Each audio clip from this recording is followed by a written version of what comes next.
Hoje nós faremos uma correção das atividades da unidade 2, capítulo 5, tema Segunda Guerra Mundial.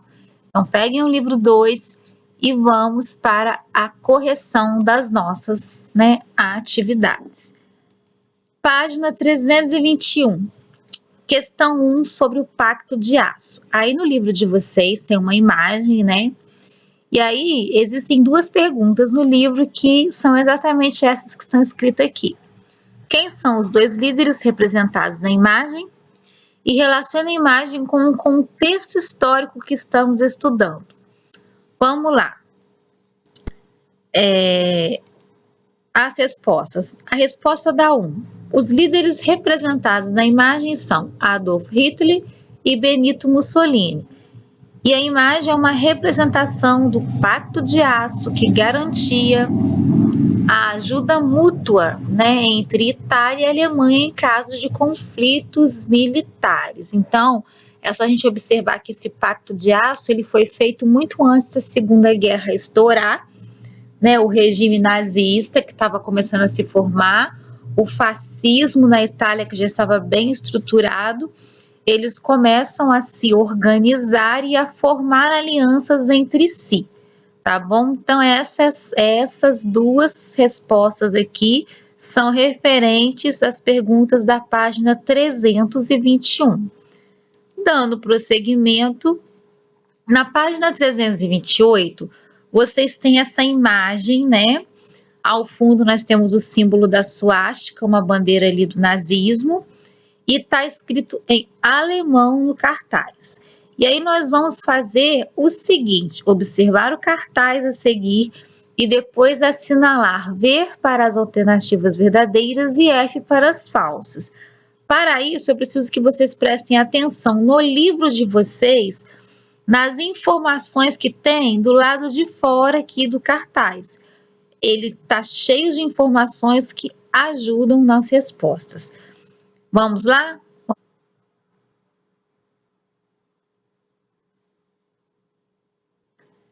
Então, observando o cartaz, nós vamos ler as questões antes de dar as respostas, Porque é muito fácil dar resposta sem ler a questão, aí é moleza. Lá na página 329, na 328, perdão, lá na página 328, vocês têm esse cartaz. E aí, embaixo do cartaz, vocês têm que colocar verdadeiro ou falso, e está escrito assim: o cartaz traz uma imagem negativa do Partido Nazista, já que se refere a uma propaganda que defende as propostas comunistas. A segunda opção: o cartaz mostra uma imagem positiva sobre o nazismo, evidenciando as ações de melhorias realizadas pelo partido. A terceira opção: o cartaz representa um dos planos nazistas, demonstrar algumas melhorias no campo da economia. E a quarta e última opção: o cartaz convoca os alemães a contribuírem com os planos nazistas de reerguimento da nação. Vamos passar para o próximo slide para a gente poder ver como que ficou o verdadeiro e o falso dessas questões. A primeira: o cartaz traz uma imagem negativa do partido nazista. Falsa, jamais. Se vocês observarem a imagem, voltando um pouquinho aqui, nós temos a figura de um homem forte erguendo um muro, levantando a nação. E os dizeres do cartaz significa: Hitler está construindo, ajude, compre produtos alemães, Aqui em cima, Hitler está construindo, aqui onde estão os braços, ajude, e embaixo, compre produtos alemães. Então, a resposta é verdadeira, tá? Falsa, perdão. O cartaz traz uma imagem positiva e não negativa. Segundo é verdadeiro. O cartaz mostra uma imagem positiva sobre o nazismo, evidenciando as ações de melhorias realizadas pelo partido. Então, vocês voltem lá no cartaz, observa bem a figura do homem forte levantando ali, erguendo um muro, tal, o símbolo da suástica aqui atrás, e os dizeres que eu já mencionei, e nós vamos ter na segunda opção, verdadeira, uma imagem positiva. Vamos para a próxima. Continuação das nossas respostas.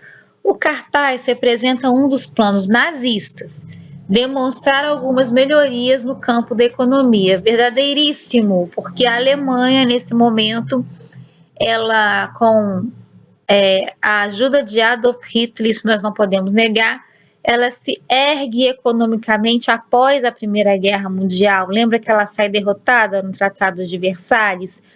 E o Tratado de Versalhes impõe a ela severas penas, né, duras penas ali, e aí ela fica quebrada economicamente e Hitler consegue reerguer a Alemanha no campo da economia. E por último, o cartaz convoca os alemães a contribuírem com os planos nazistas de reerguimento da nação. É só observar o último, né, a última imagem aqui, ó, última frase. A segunda, ajude, e a última, compre produtos alemães. Ou seja, verdadeiríssimo. Então, nós vamos ter falso, verdadeiro, verdadeiro, verdadeiro. Ok? Dando prosseguimento aqui.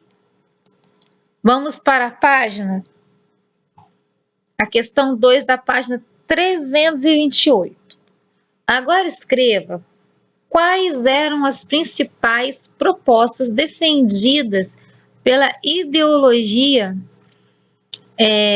nazista e no que elas se diferenciavam da perspectiva fascista desenvolvida na Itália. Se vocês pegarem a resposta aqui, ó, o que nós vamos ter? O nazismo defendia um governo forte e centralizado, ou seja, na mão de um único governante. Na figura de um líder, totalitarismo. O poder deveria ser exercido sem opositores. Quem fosse contra seria o quê? Perseguido e censurado.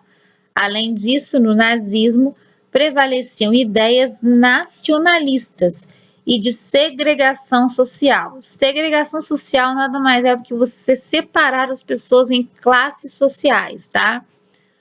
O antissemitismo representava uma das especificidades do nazismo em relação ao fascismo.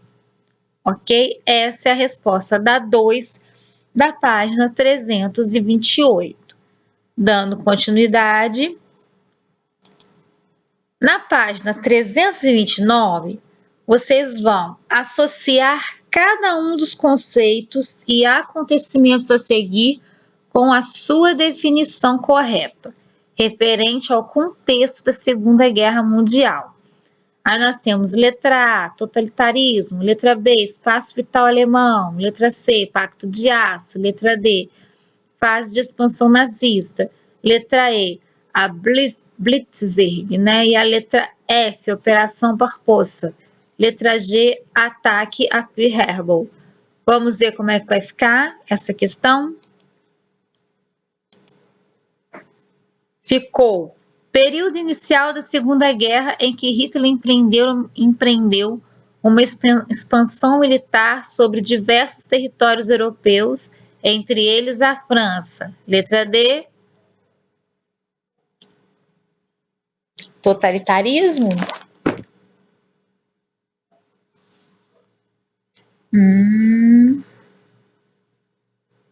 Totalitarismo.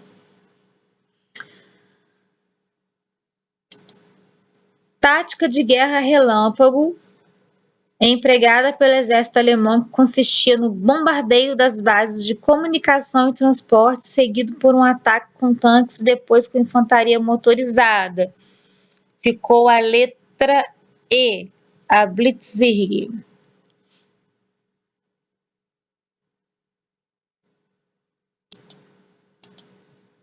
Ataque japonês à base naval estadunidense situada na região do Havaí. Letra G. Letra G, nós temos ataque a Pearl Harbor, a base americana. Plano nazista de invasão da União Soviética que teve início a partir de 1941. Letra F. Operação Barbarossa.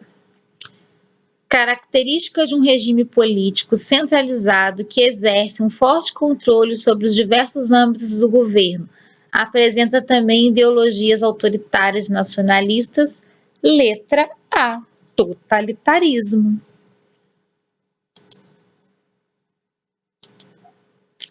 Acordo firmado entre Hitler e Mussolini que assegurava ajuda militar mútua em caso de guerra. Letra C. Pacto de Aço. Ideia defendida pelos nazistas de que a Alemanha tinha direito à expansão de seu território para que pudesse ter acesso aos recursos naturais de que necessitava para se desenvolver, além de incorporar povos de origem germânica. Lembrando que aqui a Alemanha ela vai incorporar esses povos de origem germânica, que são povos que têm culturalmente eles são muito próximos aos alemães, no caso os austríacos, entre outros povos que estão ali naquela região. E aí nós vamos ter a formação ali da identidade nacional alemã, tá bom? Então ficou letra B. Vamos recapitular como é que ficou? Letra D, letra E, letra G, letra F, letra A, letra C e, por fim, a letra B. Vamos dar prosseguimento agora à página 333. Observe bem essa imagem. Na 333, nós temos a seguinte questão, né? Eu coloquei 333, gente, não é 333. Ah, é 333 sim, é porque ela é no livro, tá? Eu coloquei essa imagem, mas no livro tem a imagem dos pracinhas retornando ao Brasil após o término da Guerra de 1945, Segunda Guerra Mundial. Mas eu coloquei essa imagem para você fazer uma comparação. Quando o Brasil assumiu o lado dos aliados na Segunda Guerra Mundial, qual era a contradição política em relação ao governo Vargas? Vamos lá. Vargas, ele tinha tudo, o governo Vargas estava com tudo para apoiar Adolf Hitler, a galera que estava do lado do Hitler.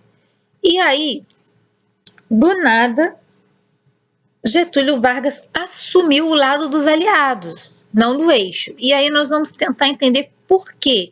Se ao olharmos essas duas imagens aqui, Vargas e o Hitler com as crianças aqui, tá uma propaganda super positiva dos dois na época, nós temos características semelhantes. E nessa época nós estávamos vivendo no Brasil o Estado Novo. E o Estado Novo ele era completamente totalitarista, ele não aceitava opositores, ou seja, tudo que a Alemanha nazista estava propagando, o governo do Estado Novo meio que já estava fazendo. Então, quando a gente olha para essa imagem, ela é meio contraditória, porque Getúlio Vargas vai colocar o Brasil ao lado dos aliados e contra os alemães. E aí nós vamos tentar entender, né, o porquê disso na resposta. Então a resposta vai ficar assim. O governo instituído por Vargas em 1937 era o Estado Novo, caracterizado pelas políticas autoritárias, ditatoriais e de perseguição aos opositores, cujas ideias eram mais alinhadas com as propostas do eixo e não com a dos aliados. Então, se vocês observarem aqui, ó, eixo, Alemanha, Itália, Japão. O Brasil, nesse período, ele tinha mais a ver com a galera do eixo do que com a galera dos aliados. Só que por uma questão econômica, política, social, o Brasil vai se associar aos aliados, ok? Dando continuidade, vamos ver qual é a próxima questão. Página 338. O texto a seguir aborda o tema do ataque atômico estadunidense. Leia-o e responda as questões. Então, nós temos um texto aqui que vai abordar a questão do ataque à base lá de Pearl Harbor, né, dos Estados Unidos. Quem que ataca? O Japão. Então, o texto vai falar o seguinte. Embora o Japão continuasse a resistir, mesmo depois da capitulação da Alemanha, era comum entre os observadores militares a avaliação de que sua derrota final era uma simples questão de tempo. Apesar do feroz nacionalismo dos soldados japoneses e da anunciada disposição de seus chefes militares de lutar até a morte do último homem, em julho de 1945, a armada japonesa já se encontrava virtualmente destruída e o país estava próximo da exaustão. Ou seja, o Japão já não estava aguentando mais, estava mal das pernas. Ele estava já assim, tipo, acabou a guerra para nós. Então, em julho de 1945, portanto, o governo norte-americano tinha pleno conhecimento de que o uso da bomba atômica no Japão era um recurso militar dispensável e de que seria possível acabar com a guerra no Pacífico através de gestões diplomáticas. Como assim gestões diplomáticas? Através do diálogo, de conversas, né? Não havia necessidade dos americanos atacarem, né, as cidades de Hiroshima lá em Nagasaki. Apesar disso, os norte-americanos decidiram ignorar a disposição japonesa em render-se. Truman parecia tomado pela ideia de colocar um final apoteótico à guerra, um final capaz de revelar ao mundo, à União Soviética em particular, toda a extensão do poder bélico conquistado pelos Estados Unidos. E aí, quando a gente lê esse texto, a gente fica pensando, por que os Estados Unidos não segurou lá o dedinho e não deixou de apertar o botão lá para lançar as bombas? Não, né? Ele simplesmente bombardeia lá Hiroshima e Nagasaki. Então vamos para as respostas. A letra A. De acordo com a argumentação dos autores, qual foi o verdadeiro motivo que levou os Estados Unidos a realizarem um ataque atômico ao Japão? Os autores afirmam que foi uma demonstração de poder estadunidense, principalmente aos soviéticos. Acontecia aqui uma disputa entre socialismo e capitalismo. A União Soviética era socialista, os Estados Unidos era capitalista, então eles queriam mostrar quem tinha mais poder. E aí, com essas bombas, né, fatais que causam até hoje problemas lá no Japão, nós vamos ter aí os Estados Unidos mostrando, ó, nós temos armas nucleares, não mexam com a gente. Era mais ou menos esse o recado. B. Como os autores justificam esse ponto de vista? Então, os autores desse texto aqui vão justificar o ponto de vista assim. Eles justificam afirmando que o Japão estava muito debilitado naquela época e não teria mais condições de prolongar o conflito. Assim, não havia real necessidade do ataque atômico. Realmente não havia necessidade. A letra C. Essa letra C ela é pessoal, tá, gente? Então, qual a sua opinião em relação ao ponto de vista do texto? Explique. Você vai ler o texto e vai responder pessoalmente. Por que você acha se o Japão mereceu ser bombardeado ou se não, o porquê dentro da explicação feita aqui até o presente momento, tá bom? Então, a letra C é uma resposta pessoal, ela é sua. É uma reflexão. Na página 339, vocês vão observar a fotografia e realizar as atividades. Olha bem para essa imagem, né? Então, vocês vão explicar qual era a função do local retratado na imagem durante a Segunda Guerra Mundial. Deixa eu ajeitar aqui. Né? Segunda Guerra Mundial. Vamos lá. Nós temos um dos campos de concentração aqui, né? Resposta. Durante a Segunda Guerra Mundial, os campos de concentração eram locais onde o governo nazista aprisionava e assassinava os opositores do regime, além dos diversos grupos de minorias considerados inferiores, como judeus, ciganos e homossexuais.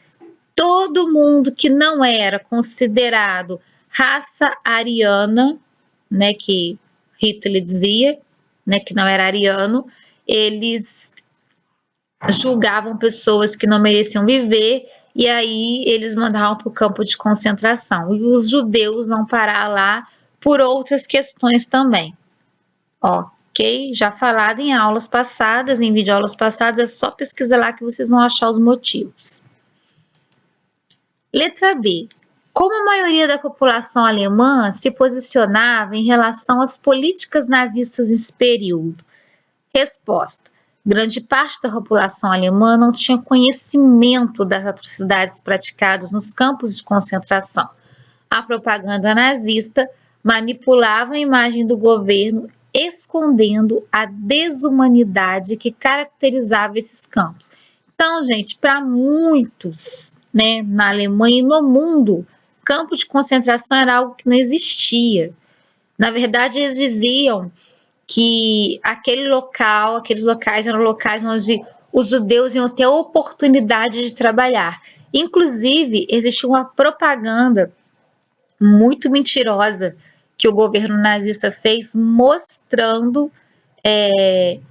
os judeus, os que estavam em melhores condições, porque eles começam a ficar fracos, magros, pele e osso, né? Bem no começo eles ainda estão numa condição um pouco melhor, mostram eles como trabalhando, como se eles estivessem erguendo, ajudando a reerguer a nação. Na verdade, eles estavam sendo explorados, preparados para ir para as câmaras de gás e ser assassinados.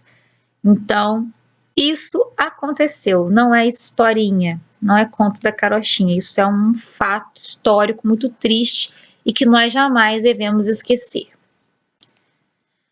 Letra C. Agora observe a tirinha que traz a transcrição de um dos artigos da Declaração Universal dos Direitos Humanos. Em seguida, estabeleça uma relação entre o documento citado e a fotografia analisada nas questões anteriores. Vamos ler a tirinha? Artigo 1. Todas as pessoas nascem livres e iguais em dignidade e direitos. Na segunda tirinha, está dizendo são dotadas de razão e consciência. E na terceira, né, tirinha ali, na sequência, e devem agir em relação umas às outras com respeito, com as outras com espírito de fraternidade. Ou seja, essa tirinha, ela está fazendo menção ao seguinte acontecimento. Vamos para a resposta. A Declaração Universal dos Direitos Humanos foi um documento aprovado após a Segunda Guerra Mundial. É a famosa ONU, tá bom? Quando os diversos crimes cometidos pelos nazistas foram descobertos, que levou um tempinho para ser descoberto, mas foi, entre eles as atrocidades ocorridas nos campos de concentração, na tirinha vemos que o trecho citado aborda a questão de todos os seres humanos serem livres e iguais, propondo o princípio da fraternidade entre as pessoas. Então, a ONU, Organização das Nações Unidas, ela vem para defender, né, e deixar claro que eu, você, enquanto cidadão, nós temos os nossos direitos garantidos, tá bom? Ninguém pode nos violar. Página 341. A página 341 é retomando. Então, vocês, né, nós não estamos em sala de aula, mas estamos aí na plataforma, no chat. Converse com os colegas sobre os temas e conceitos a seguir, comentando seus significados. Aí está mostrando que vocês estudaram, né? E aqui nós temos totalitarismo, nazismo, holocausto, Segunda Guerra Mundial, fascismo, espaço vital alemão. Vamos lá? Agora que você já retomou os temas e conceitos que estudamos no capítulo, utilize-os para completar as frases a seguir. É o termo usado para se referir à política de extermínio em massa de judeus empreendida pelos nazistas. A resposta a ser preenchida no espaço em branco é Holocausto. A foi um conflito de grandes proporções que mobilizou diversos países do mundo entre 1939 a 1945. Aqui, ó, tá melzinho na chupeta. Foi a... Vamos completar? Segunda Guerra Mundial. Essa é a resposta, ok? Os nazistas buscavam alcançar ou seja, ampliar seu território para obter terras e recursos suficientes para seu crescimento como potência mundial. Eles buscavam alcançar o espaço vital. Foi uma ideologia desenvolvida na Alemanha baseada em ideias totalitárias, antissemitas, racistas, nacionalistas e expansionistas. O que, gente? Nazismo.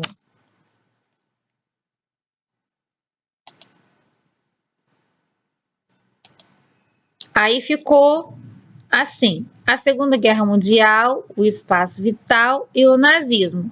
Certinho, ó. Bateu direitinho. Foi uma ideologia desenvolvida na Itália, que tinha algumas características como nacionalismo, militarização, expansionismo e totalitarismo. Vamos lá? Se foi na Itália, fascismo.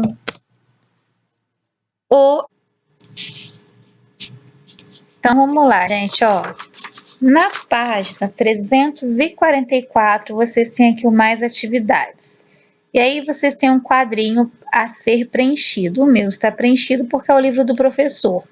Então, vamos facilitar, né, para encerrar esse conteúdo, para que nós possamos entrar de vez no capítulo 3. Vamos lá.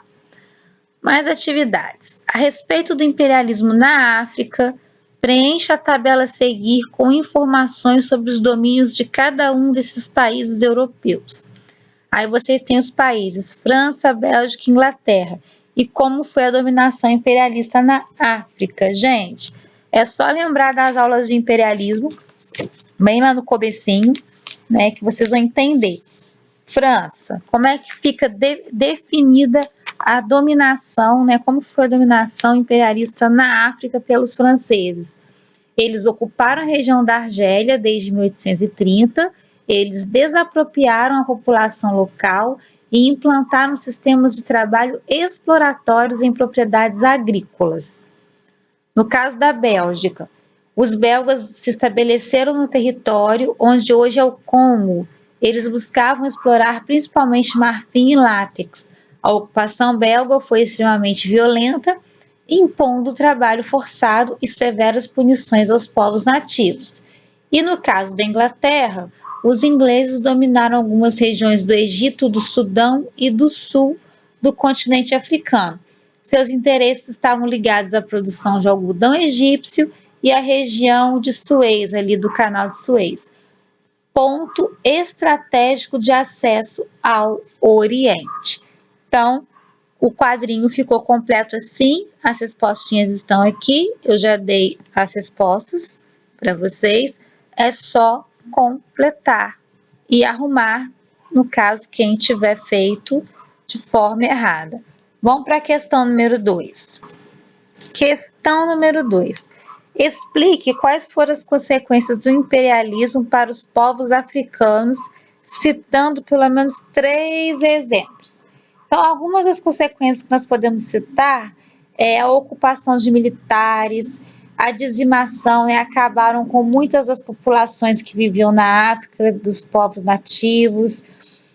Também se estabeleceu um domínio cultural que acabava impondo a cultura ocidental e limitando a livre manifestação de culturas regionais. As relações de trabalho estabelecidas com os nativos eram injustas e extremamente exploratórias. A manutenção de fronteiras sem considerar as etnias, né, os povos africanos, fez com que muitos povos inimigos convivessem, inflamando conflitos internos entre os africanos, ou seja, povos inimigos que não se davam bem dentro da África vão acabar ocupando o mesmo espaço e vão acabar brigando entre si, tá bom?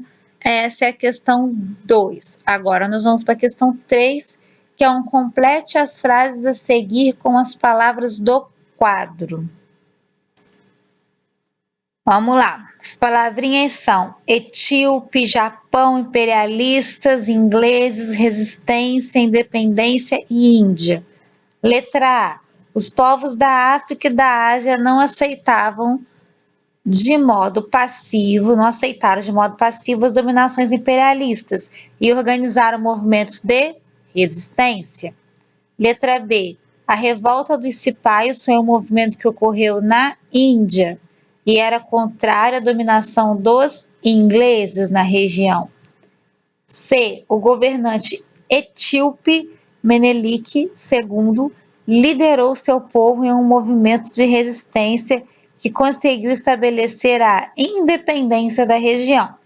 No século XIX, o Japão passou a adotar medidas de industrialização, tornando-se uma das potências imperialistas. Então ficou resistência, Índia, ingleses, etíope, independência, Japão e imperialistas.